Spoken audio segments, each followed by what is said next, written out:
बोल hi guys. Reshma, Reshma और मनीषा 3 बहनें हैं। उनका एक भाई भी है, मयंक। मयंक अपनी बहनों को बहुत प्यार करता है, लेकिन मयंक की पत्नी सविता इस मामले में मयंक से बिल्कुल ही अलग है। वो अपनी ननदों का जितना बुरा कर सकती है उतना बुरा करती ही रहती है और अपनी ननदों पर हुक्म भी चलाती है। करिश्मा, करिश्मा, तुमने अभी तक नाश्ता नहीं बनाया? तुम्हारे भैया को ऑफिस जाने में देर हो रही है। हाँ भाभी, बस अभी बनाती हूँ। करिश्मा, तुम ये ढीलापन छोड़ दो। कल को पराये घर जाना है। वहाँ अगर तुम इस तरह से काम करोगी तो लोग क्या कहेंगे कि माँ ने और भाभी ने कुछ सिखाया नहीं। और तुम्हारी दोनों बहनें कहाँ हैं? रेशमा मार्केट गई है और मनीषा सो रही है। क्या? सुबह के 8 बज रहे हैं और ये महारानी अभी भी सो रही है? ये कहते हुए सविता अपनी सास दुर्गा देवी के पास जाती है। माँ जी, देख रही हो अपनी बेटियों के तौर तरीके?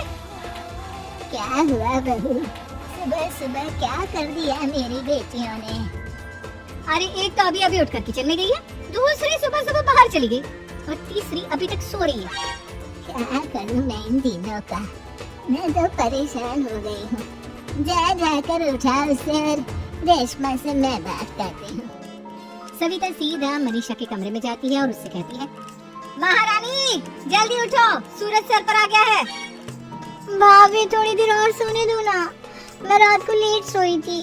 क्या ना यूनिट टेस्ट चल रहे हैं। शराफत से उठती है या नहीं, या फिर पानी की भरी बाल्टी डालूं तेरे ऊपर? नहीं नहीं भाभी, मुझे बिस्तर में नहीं लाना, उठती हूँ मैं। मनीषा जल्दी से उठकर बाथरूम में चली जाती है। सभी आराम से बैठकर नाश्ता कर रहे होते कि तभी रेशमा बाजार से हाथ में सामान लिए आ जाती है।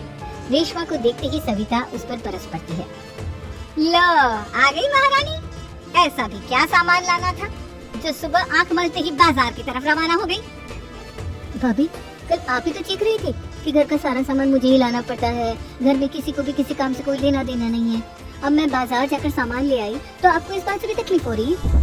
देख रही हो माँ जी, अपनी बेटी की जुबान कैसे से भी तेज चलती है। और मयंक, आप तो कुछ कहेंगे नहीं अपनी लाडली बहन को। रेशमा, अपनी भाभी से ऐसे बात नहीं करते।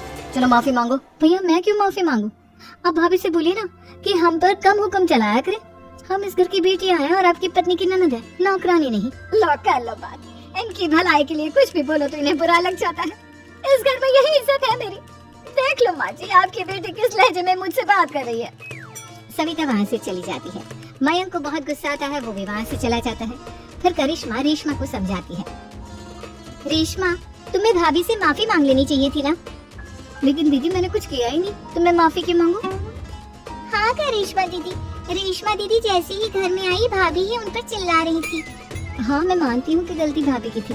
मैं तो इसलिए बोल रही हूँ कि भाभी ने माँ को तो पूरी तरह अपने वश में कर लिया है। वो हमारी बात सुनती ही नहीं। मयंक भैया हमारे लिए हमेशा खड़े रहते हैं, इसलिए उनकी बात का मान तो तुम्हें रखना चाहिए था ना। कोई फायदा नहीं दीदी, कुछ दिनों की बात और है, भाभी उन्हें भी हमारे खिलाफ भड़का देंगी। फिर वो भी माँ की तरह हमारी किसी बात का विश्वास नहीं करेंगे। इसी तरह सविता अपनी तीनों ननदों को किसी न किसी बात पर परेशान करती रहती है। एक दिन मयंक अपनी तीनों बहनों के लिए गिफ्ट लाया। क्या रेशमा, ये तुम्हारे लिए हार का सेट। रेशमा, तुम्हारे लिए सुंदर सी ड्रेस। और मनीषा, तुम्हें किताबें पसंद है ना, तुम्हारे लिए किताबें लाया हूँ।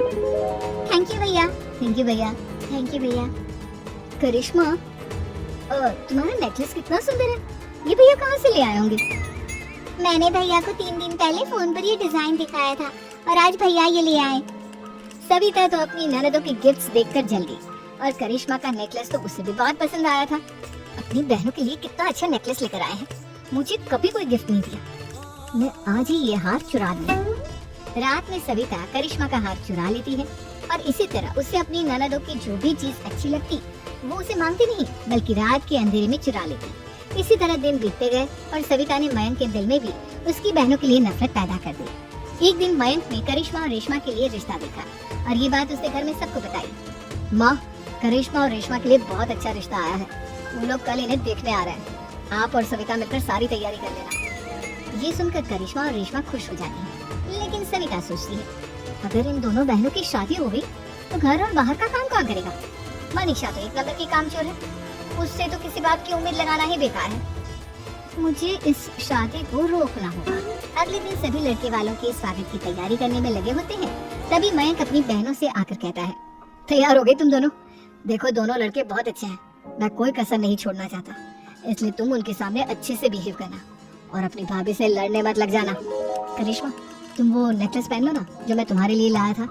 भैया मैं बहुत देर से वो नेकलेस ढूंढ रही हूँ लेकिन मुझे मिल ही नहीं रहा। क्या तुमने नेकलेस खो दिया? तुम्हें पता भी है वो कितना महंगा था? तुम कोई काम ढंग से नहीं कर सकती। मयंक गुस्से में वहाँ से चला जाता है। थोड़ी देर बाद लड़के वाले भी आ जाते हैं। वो दोनों बहनों को पसंद कर लेते हैं और रिश्ता पक्का हो जाता है। लेकिन सविता के दिमाग में तो कुछ और ही खिचड़ी पक रही थी।